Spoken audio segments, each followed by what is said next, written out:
The court had perfected silence to the point where it felt engineered. Even my breathing seemed like a diplomatic incident waiting to happen. I stood 3 steps below the lowest tier of nobles, which in Aurelian hierarchy meant I was important enough to blame but not important enough to mourn.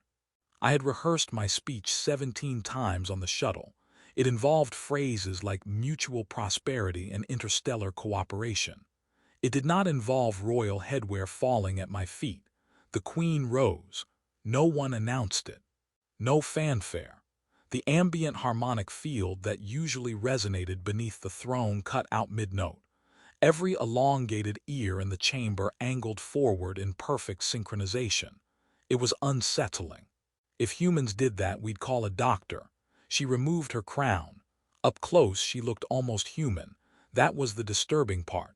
Same posture, same measured breathing, same unreadable calm leaders cultivate. But her ears were long, tapering elegantly past her jawline, shifting subtly with each flicker of emotion. They were not decorative, they were expressive, and at that moment they were very still. Then she let the crown fall. It struck the floor between us. The sound rang out like a verdict. I stared at it. Gold, if it was gold, interwoven with thin bands of light. The light pulsed once, as if acknowledging gravity's cooperation. My brain suggested several possibilities. 1, this is ceremonial, remain calm. 2, this is a test, remain calmer. 3, do not touch the alien monarchy's hat. Unfortunately, my body had already decided to be helpful. I bent down. Don't, someone whispered sharply from the noble tier. I assumed they were speaking to someone else. Perhaps another human ambassador hidden behind a pillar. I saw no one, so I did what any well-meaning envoy would do. I picked up the crown. It was lighter than it looked, warm. The bands of light intensified at my touch, running along its surface in branching patterns like neural activity. The chamber inhaled as one. The Queen stepped forward. "You accept," she said. Her voice carried without amplification. It did not need to be loud. It simply was. "I'm sorry," I replied automatically. Was it falling etiquette? I can put it back. A noble made a choking sound that might have been outrage or suppressed laughter. Hard to tell with elongated ears covering half their reactions. "You have accepted," the Queen repeated, each word precise. "Accepted the responsibility of not letting it hit the floor again. Because I assure you I have excellent reflexes." Her ears shifted, just slightly. If I hadn't been staring at them with anthropological curiosity, I might have missed it. "This is the right of ascendant challenge," she said. Of course it was. "Ah," I nodded, as if this clarified everything. "And that is a friendly custom." No, the guards' weapons activated in unison, not aimed at me. Not yet. They hummed with restrained potential, blue plasma contained by fields I did not pretend to understand. I looked down at the crown in my hands. There seems to have been a cultural misalignment. The High Chancellor stepped forward, robes shimmering with embedded data streams. "Human," he said, as though the word itself required disinfection. "By touching the sovereign circlet after it has been cast down, you invoke the right." "I invoked nothing," I said. "I was preventing scuff marks. The act is binding." "Binding how? Spiritually, legally, financially?" "Yes," the Chancellor replied. The Queen descended the steps of her throne. Each step felt like a countdown I had not consented to participate in. She stopped an arm's length away. Up close, her eyes were not just violet. They held layered irises, faint geometric patterns shifting within them like active interfaces. Her ears angled forward, framing her face. "You stand as challenger," she said. "To what?" "To me. There are moments in life when time slows. You reevaluate past decisions. You consider alternate careers. Farming, perhaps. Something without ceremonial artifacts." "I assure you," I said carefully, "I did not intend to challenge you.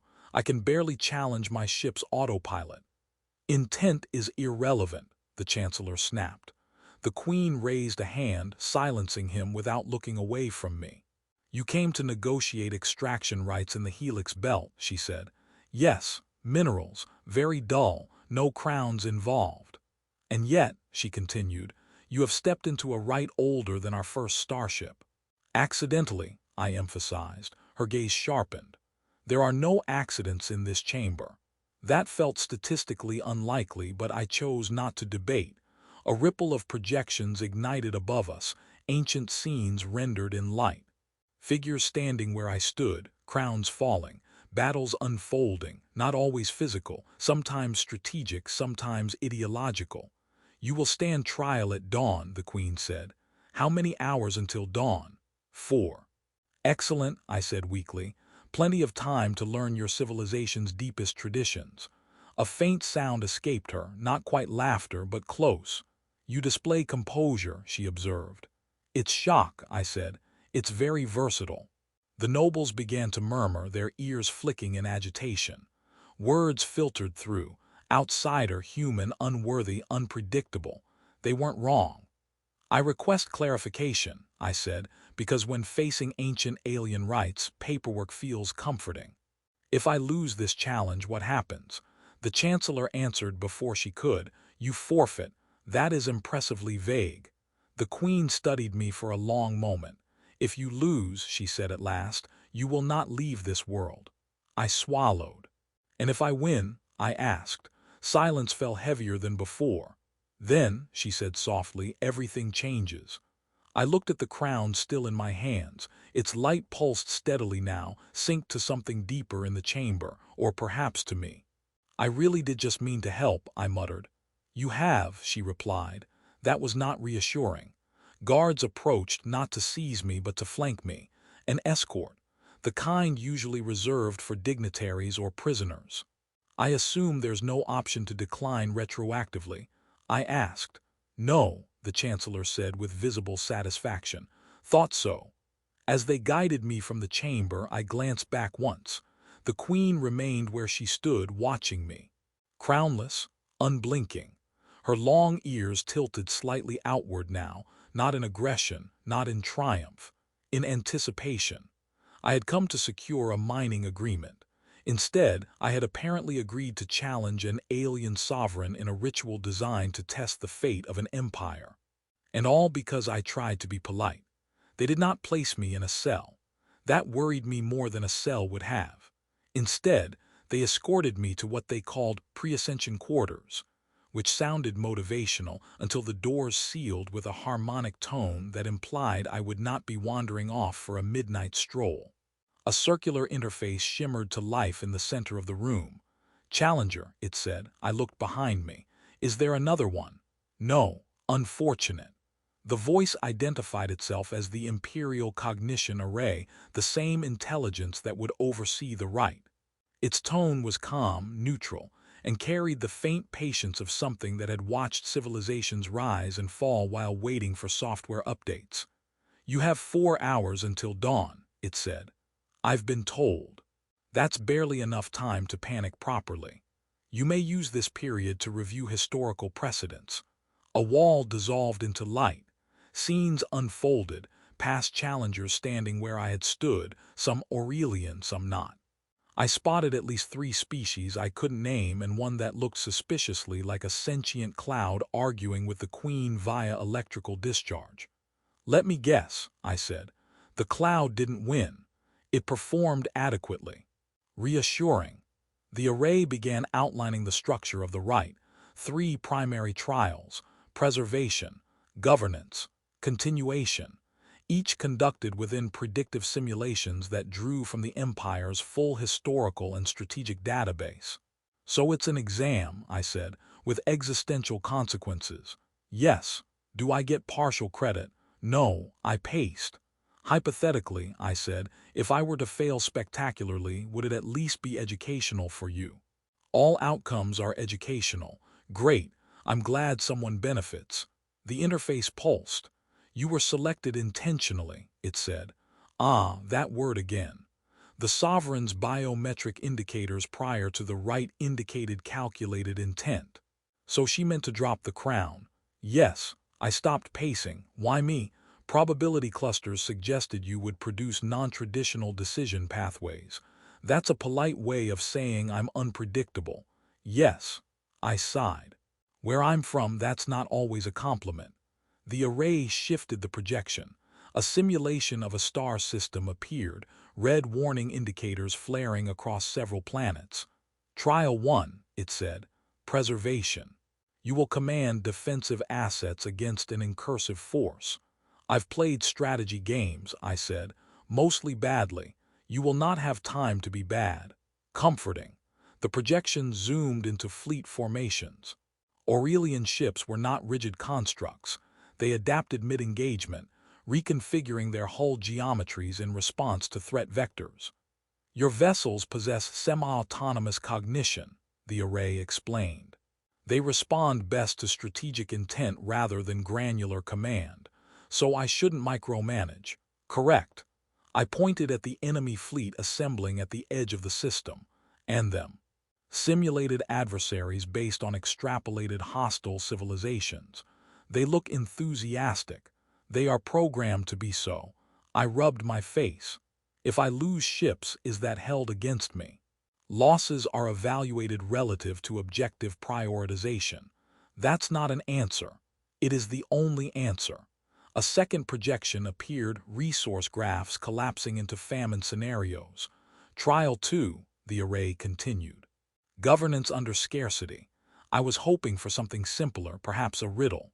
There will be no riddles. Shame, I'm decent at riddles. The projections layered over each other, rebellions, environmental decay, artificial intelligence rights disputes, border conflicts. You're testing philosophy, I said. Yes. And the Queen, she will undergo identical trials concurrently, competing for higher scores, in a sense. And the winner, the outcome will determine directional authority. That still sounds like winner rules empire. The array paused, as if recalibrating language for my benefit. The right evaluates which decision architecture offers superior long-term viability. So I'm not fighting her, I said slowly. I'm arguing with her through hypotheticals. Yes, that's almost worse. A soft chime resonated through the room. The sovereign requests audience, the array said. Of course she does. The doors parted. She entered without guards. Crownless, she seemed less distant, though no less composed. Her long ears angled slightly forward as she regarded me. Are you acclimating? She asked. I've been informed I'm about to sit the most dangerous exam in the galaxy. You exaggerate. I'm human. It's a reflex. She stepped closer to the projection of the war scenario. You value individual life above structural integrity, she said. You've already analyzed me. I observe. That's not an answer. A faint curve touched her lips. You diverted evacuation priority during the Helix Belt incident, she continued, against corporate directive. You read that report. I read everything. Then you know it worked. It destabilized negotiations. It saved 3,000 miners. Her ears shifted, not in disapproval, in consideration. The right requires contrast, she said, not mimicry. So you dropped the crown because you're uncertain. Her gaze sharpened. I dropped it because stagnation is fatal. Empires don't like hearing that. Empires rarely listen. I crossed my arms, and if I win, you assume victory is singular. I assume someone has to walk out with fewer consequences. She studied me for a long moment. If you prevail, she said quietly, you will not rule alone. That's not how your chancellor phrased it. My chancellor prefers clarity over truth. That's comforting. A silence stretched between us, less hostile than before. You are afraid, she said. Yes. Good, good. Only fools are calm before altering civilizations. I'm not trying to alter anything, I protested. I was trying to secure mineral rights. And yet, she said softly, you touched the crown. I glanced at my hand, half expecting it to glow. For what it's worth, I said, I didn't do it to challenge you. I know. Then why do I feel like I've walked into a trap? Because you have, she replied, but not the kind you think. The array's voice interjected. 2 hours until dawn. I groaned. I haven't even crammed properly. She turned toward the door, then paused. In the first trial, she said without looking back, do not attempt to control every variable. Is that advice? It is observation. About me? Yes. That's mildly invasive. Her ears tilted outward slightly, almost playful. Rest, Challenger, she said. You will need clarity. She left. The doors sealed again. I stared at the simulation still cycling through catastrophe. Clarity, I muttered. Sure. The array pulsed gently. Would you like to initiate a preliminary run? I hesitated. Yes, I said, but if I embarrass myself, I want it stricken from the Imperial record. That will not be possible. Of course it won't. The war scenario ignited around me, alarms flaring, fleets moving at my command. Strategic intent. The array prompted. I took a breath. Protect the people first, I said, and the simulation began to burn. Dawn arrived without sunlight. The chamber brightened in layers, systems activating in harmonic sequence. I stood at the center platform while the Imperial Cognition Array calibrated the right. Across from me, the Queen took her position. Crownless again, composed again, her long ears angled forward, alert. You slept, she asked. In a philosophical sense, I replied, my body was horizontal, acceptable. The High Chancellor announced the commencement of the rite with enough gravity to bend spacetime. Trial 1, the array intoned. Preservation. The chamber dissolved. A star system flared into existence around us. 3 inhabited planets. 1 orbital habitat ring. Civilian traffic scattered like startled birds. At the edge of the system, hyperspace ruptured. Enemy signatures multiplied. I swallowed. They look motivated. They are designed to be, the array said. Control interfaces unfolded before me, fleet groupings, defensive grids, evacuation corridors. I felt the system waiting for my intent rather than my orders. Strategic objective, the array prompted. Minimize loss of life, I said. Across the simulation, the Queen spoke at the same moment.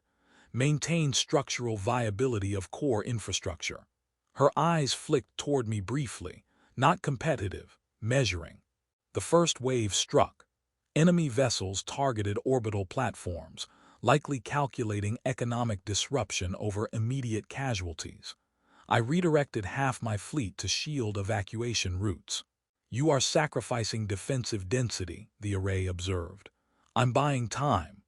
On the projection, civilian transports accelerated toward safe corridors. 2 were caught in crossfire. I flinched. The Queen's fleet executed a precision strike, dismantling a cluster of hostile ships before they could adjust. You're leaving the outer colonies exposed, I said. You are leaving the capital vulnerable, she replied. Fair. A new alert flared, reactor instability in the habitat ring.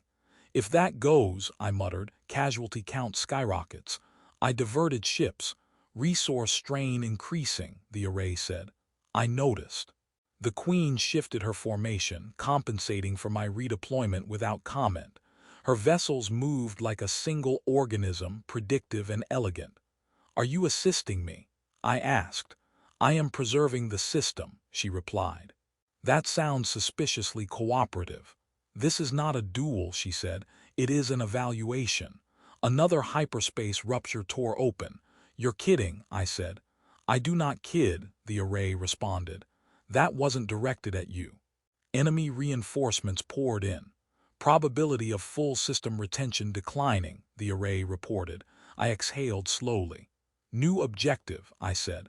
Evacuate outer colonies entirely. Abandon fixed defense positions. Consolidate around civilian corridors.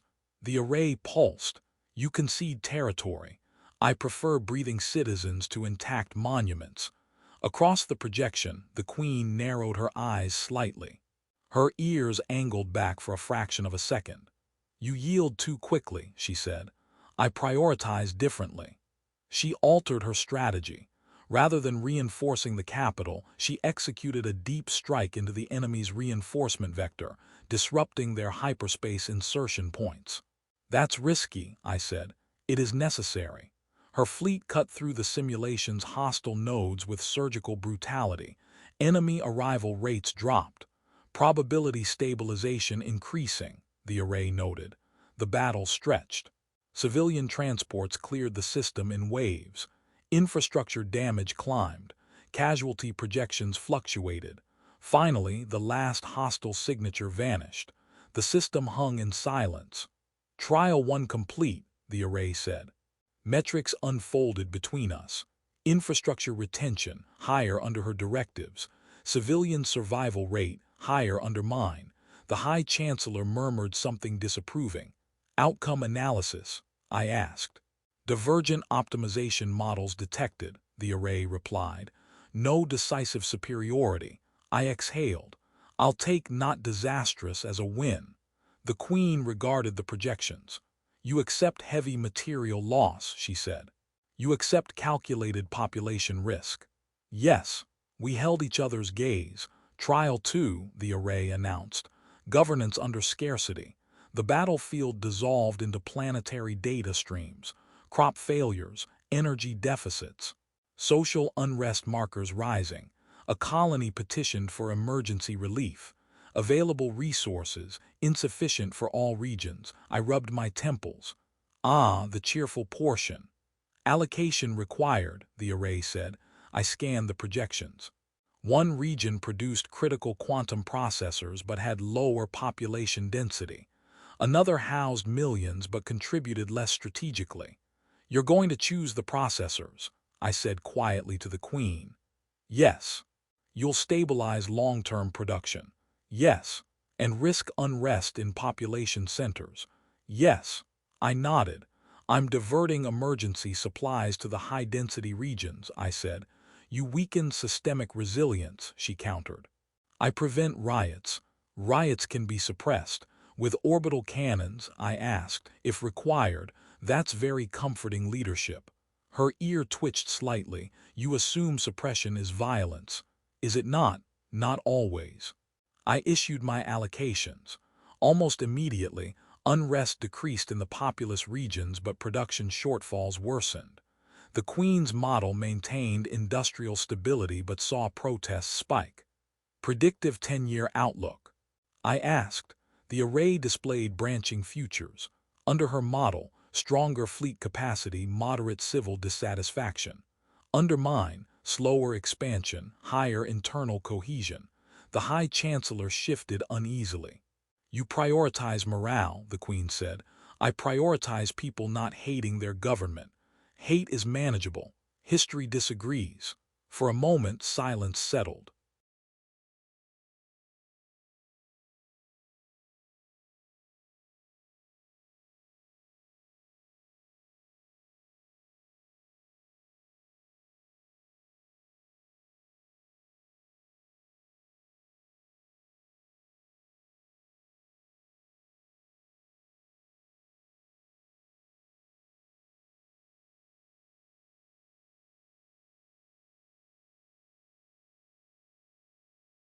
Trial 3, the array declared. Continuation. A new scenario emerged. Expansion trajectories plotted across neighboring systems, some uninhabited, some harboring pre-warp civilizations. Directive, the array prompted. The Queen spoke first. Continue expansion at moderated pace, strategic annexation. I hesitated. If we expand into pre-warp systems, I said, we destabilize emerging cultures. They will advance regardless, she replied. Then let them do it without us hovering. And surrender influence. Yes. The chamber quieted further. You would limit empire growth, she asked. I would redefine it. How? Partnerships. Observation accords. Shared technology only upon request. The Chancellor made an audible noise of horror. Naive, he said. Possibly, I replied, but sustainable. The array processed. Long-term projections unfolded. Slower territorial expansion under my model, reduced conflict incidents, increased diplomatic networks. Under hers, robust territorial control, higher resource intake, elevated probability of large-scale war in distant futures. The projections dimmed. Right analysis complete, the array intoned. My pulse thudded in my ears. Preliminary conclusion, Challenger and Sovereign exhibit complementary governance architectures. I blinked. That sounds inconclusive. It is not. The Queen stepped closer. State the outcome, she said. Neither model demonstrates categorical superiority, the array replied. Optimal empire viability achieved through integrated directive framework. The chamber reassembled around us. The nobles erupted into layered whispers. So, I said slowly, no one dies. Correct, the array said. I sagged slightly. Excellent. I was not emotionally prepared for heroic sacrifice. The Queen regarded me, something unreadable in her expression. You would have relinquished expansion, she said. Yes. You would have weakened us. I would have changed you. A pause, and you, I asked, would you have accepted defeat? Her long ears lifted slightly. I invoked the right, she said. I was prepared for its answer. I let out a breath I hadn't realized I was holding. So what now? I asked. The High Chancellor stepped forward. Now we determine how to implement integration. I looked between them. I was joking about ruling, I said. The Queen's gaze did not waver. I was not, she replied. The court did not erupt, it recalculated. That was worse. No shouting, no dramatic denunciations, just a shifting of posture, a ripple of whispered data passing through embedded implants, and a collective realization that tradition had just updated its firmware. The Queen lifted her hand. Silence restored itself instantly. The right has spoken, she said. The High Chancellor inclined his head the precise degree required to signal obedience without enthusiasm. The array's conclusion recommends integrated governance, he said carefully. Clarification of implementation parameters is required. That, I muttered, sounds like a polite way of saying no one knows what to do with me. You will refrain from muttering, the Chancellor replied. I wasn't aware muttering required authorization. The Queen's ear twitched. You will stand beside me, she said, addressing both the court and me. Not as sovereign, not as subject. As counterweight. I blinked. That is not a reassuring title. It is an accurate one. The array projected data threads between us. Decision matrices, probability branches, governance nodes. Integrated directive framework will require dual authentication on expansion initiatives, it announced. Resource allocation algorithms will incorporate challenger heuristic weighting. Heuristic weighting, I repeated. I've been turned into a setting. Yes, the array confirmed. I looked at the Queen. You're comfortable with this. She met my gaze evenly. I invoked the right because certainty has become dangerous. Certainty built this empire. And may yet end it.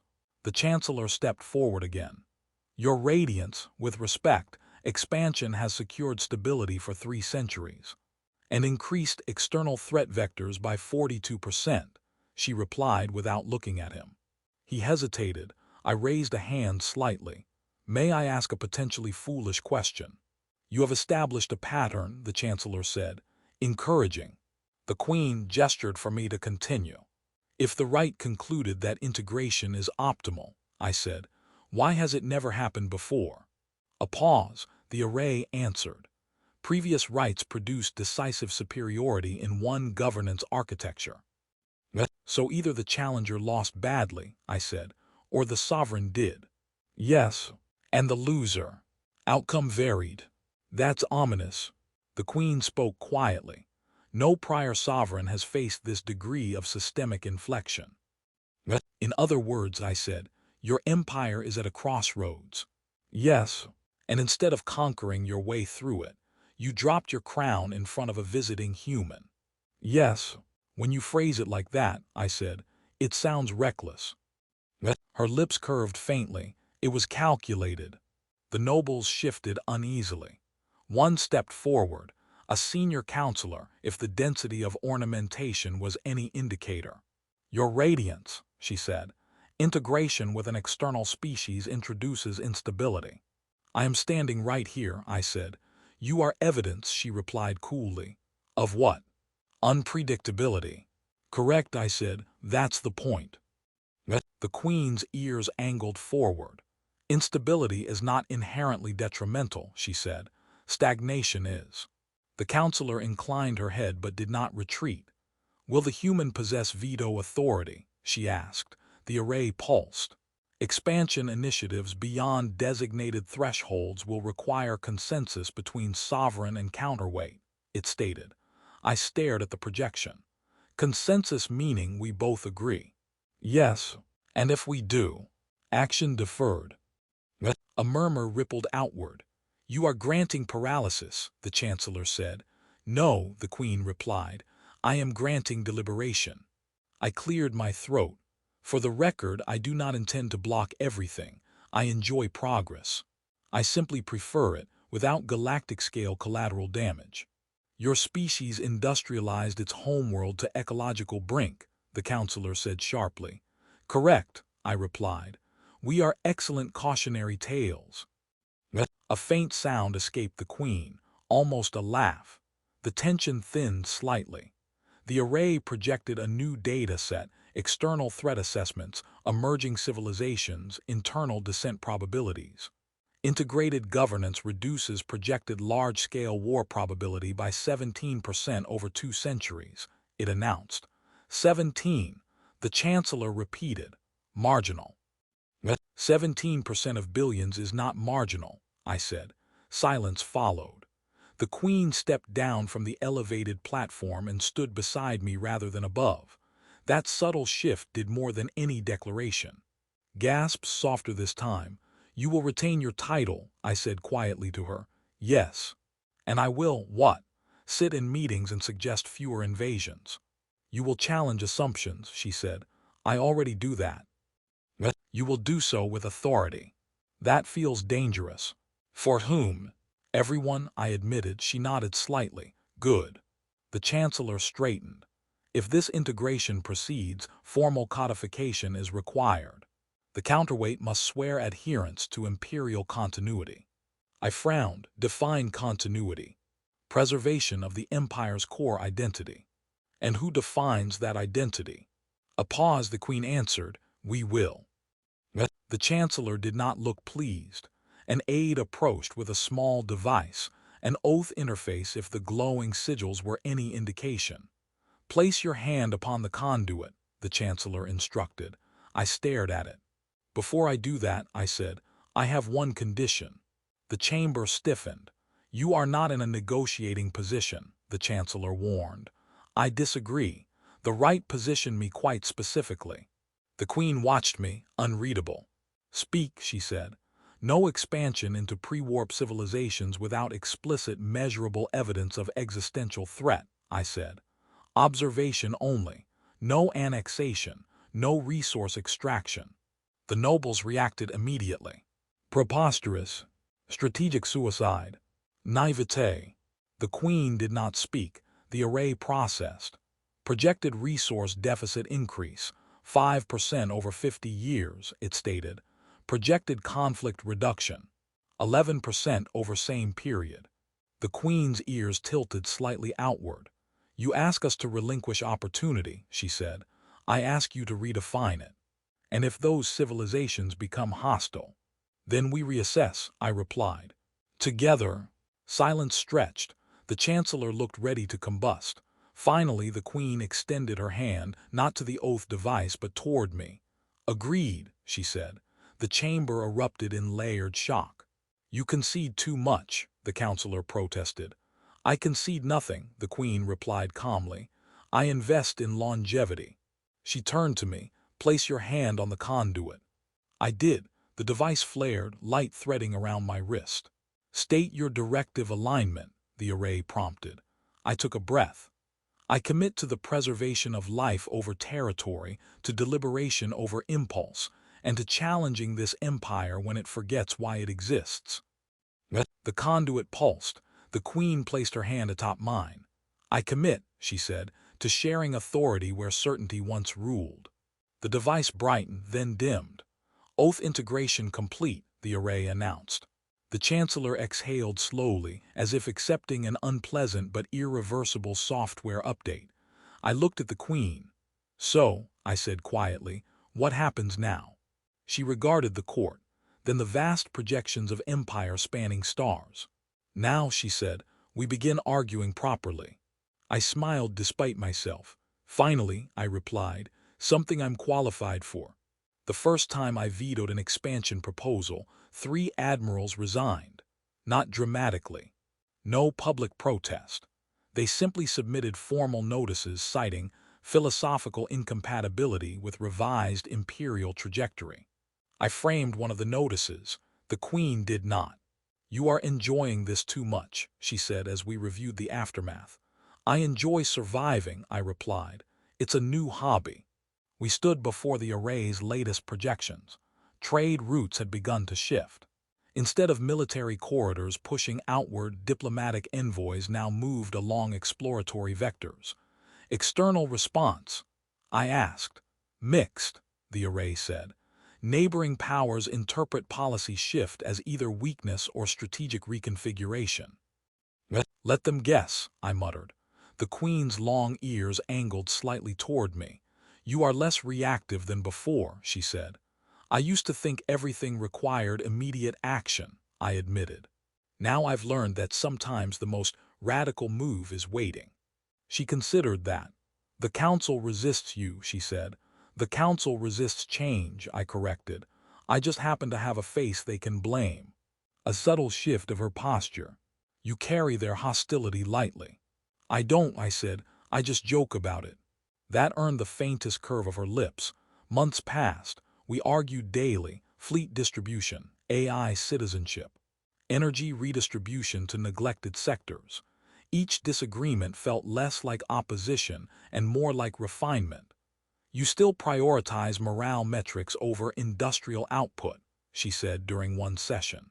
"And you still assume industry guarantees loyalty," I replied. "History supports my position. History also contains revolutions."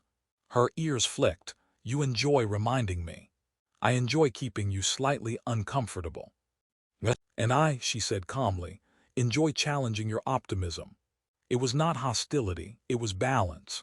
The first true test came sooner than expected.